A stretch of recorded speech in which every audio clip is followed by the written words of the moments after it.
Today marks 1 year for the Biden presidency. President Joe Biden held a 2-hour news conference yesterday afternoon where he acknowledged some of his successes. That includes adding 6 million new jobs and dropping child poverty.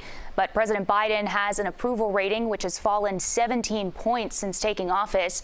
He blamed Republicans for obstructing progress, but promised to keep working on his agenda. Yes, I'm confident we can get pieces, big chunks of the Build Back Better law signed into law. I did not anticipate that there'd be such a stalwart effort to make sure that the most important thing was that President Biden didn't get anything done. Think about this. What are Republicans for? The president told reporters he plans to get out of the White House more ahead of the midterm elections. Meanwhile, Democrats are regrouping after they failed to advance their voting rights bill in the Senate. CBS 4's Skyler Henry has the latest from Capitol Hill. Since I took office.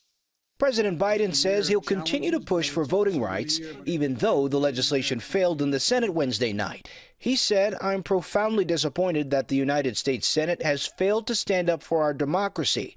I'm disappointed, but I'm not deterred." The yeas are 52, the nays are 48. The bill failed after Democratic Senators Kyrsten Sinema and Joe Manchin refused to sign off on changes to the filibuster rule, which requires 60 votes for legislation to proceed. The United States Senate has never in 233 years been able to end debate on legislation with a simple majority vote. Frustration over their actions has prompted some progressives to call for Democrats to target the senators in primary elections, but Senate leadership shot down that suggestion. I think that's very short-sighted, and I don't want to engage in that conversation. I'm disappointed in the positions they took, but it was entirely within their right to do it.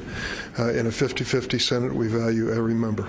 Democrats now have to regroup and figure out another way to protect the voting rights of all Americans who are eligible to vote. Our goal was to remove obstacles of participation.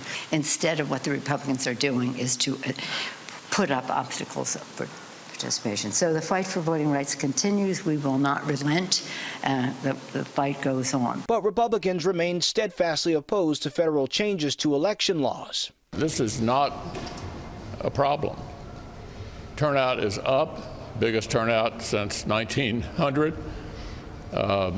It's simply they're being sold a bill of goods. Democrats may now try to break up the voting rights legislation into separate bills and pass it piece by piece. Skyler Henry, CBS News, Capitol Hill.